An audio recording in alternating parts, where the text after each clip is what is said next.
I had always seen myself as a woman of habit. My evenings were typically spent in the quiet solitude of my home, with the television's soft hum playing in the background while I enjoyed a cup of warm tea. After all the ups and downs life had thrown at me, I learned to value the comfort of routine. It had become my refuge. That particular evening was no different. The rain tapped steadily against the windows, creating a calming rhythm that filled the house. I had just settled into my favorite armchair, a thick blanket draped over my legs, when I heard it. The front door creaked open. A wave of panic swept over me. I lived alone and no one was expected. My heart raced as I turned toward the door, my mind spinning. Had I forgotten to lock it? Was it the wind? Or worse yet, someone trying to break in? Before I could move, a tall figure stepped inside. It only took a moment to recognize him. Ethan, my neighbor's son. He looked just as startled as I was, his dark eyes widening when he saw me. "Oh God, Mrs. Slane, I'm so sorry," he stammered, quickly stepping back, his hand gripping the doorknob. "I thought this was my house." Relief washed over me, followed by curiosity. I had known Ethan since he was a teenager, watching him grow from a tall, awkward boy into a confident young man. His parents had been my neighbors for years, but they were away on vacation, leaving Ethan to look after the house. "Your house is next door, sweetheart," I said with a chuckle, my initial panic easing.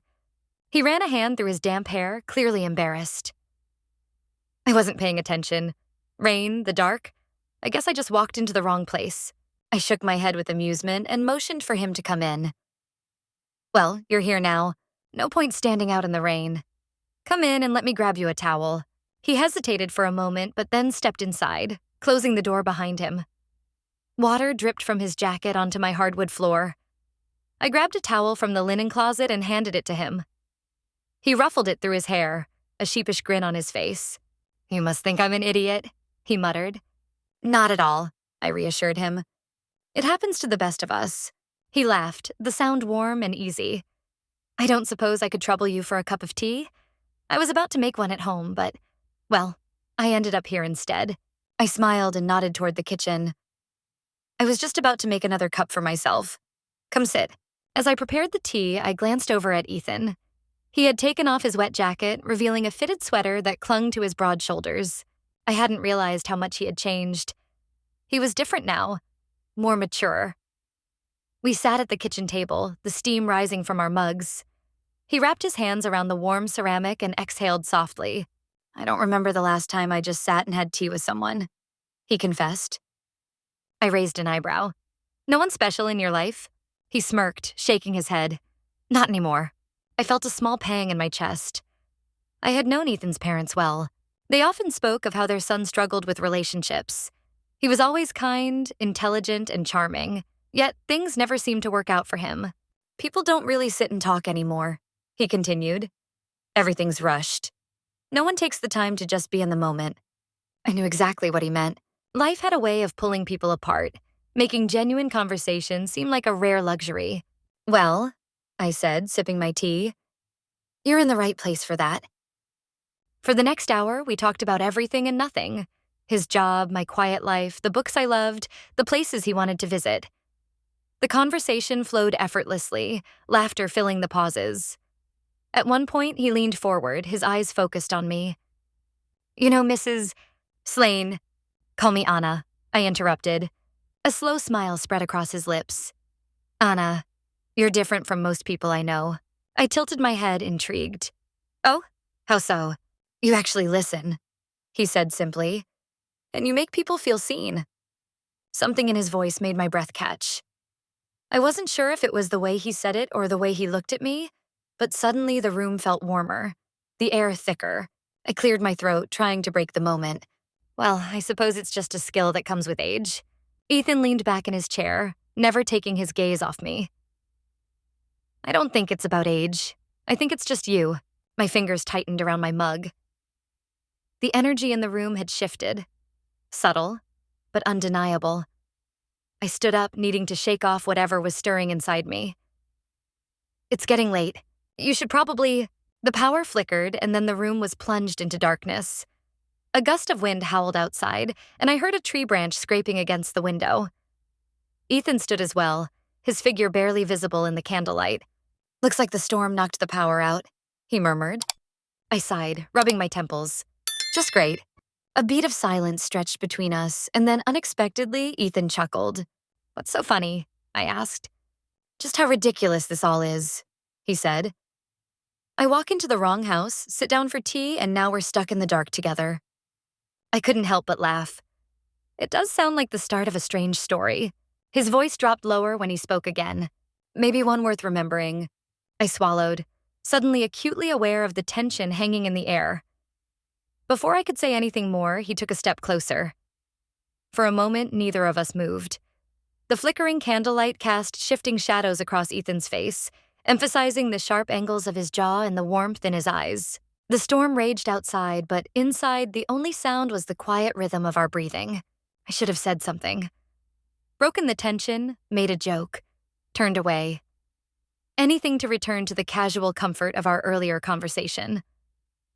But I didn't. I stood frozen as he took another step forward. "Anna." His voice was softer now, almost hesitant. I forced a small laugh, trying to steady myself. "This is ridiculous.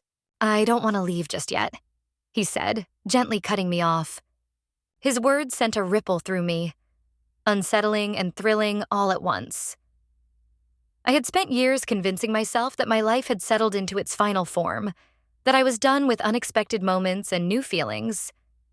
But here I was, standing in my dimly lit kitchen with a young man looking at me like I was the most fascinating thing in the world, and I felt something stir inside me, something I hadn't felt in a long time. "This is crazy," I murmured, more to myself than to him. "Maybe," he admitted, a small smile playing at his lips. "But it doesn't feel wrong." I opened my mouth to argue, to remind him of the years between us and the expectations that came with them. But before I could say anything, he reached for my hand. It was such a simple gesture, but it sent a rush of heat through me. His fingers were warm, steady, grounding. I should have pulled away, but I didn't. Instead, I let him hold my hand, letting the silence stretch between us as something unspoken passed through the space.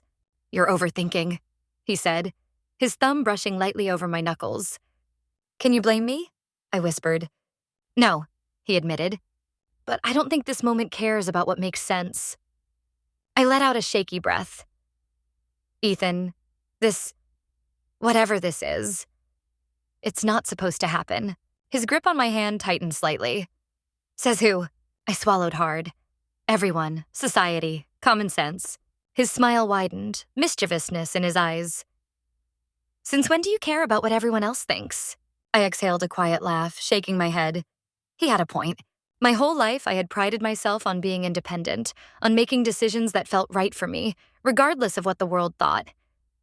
And yet here I was, hesitating. Not because I didn't want this, but because I was afraid of what it meant. Ethan must have sensed my inner conflict because he took another step closer, closing the distance between us. "Tell me to leave," he whispered, his voice barely audible. "And I will." Right now. I stared up at him, my heart hammering in my chest. I knew I should say it. The logical, responsible thing would be to send him away, to put an end to whatever was happening between us before it could go any further. But I didn't want to. I didn't want him to leave. The realization hit me like a wave, and before I could stop myself, I whispered, "Stay." His breath hitched, and for a moment he just stared at me, as though making sure he had heard me right. Then he stepped even closer, his hand lifting to my face. His fingertips brushed lightly along my jaw. It was the gentlest of touches, but it sent a shiver down my spine. My pulse raced as I leaned into it, my body betraying every rational thought still lingering in my mind. "Anna," he murmured again, his voice thick with something I couldn't name.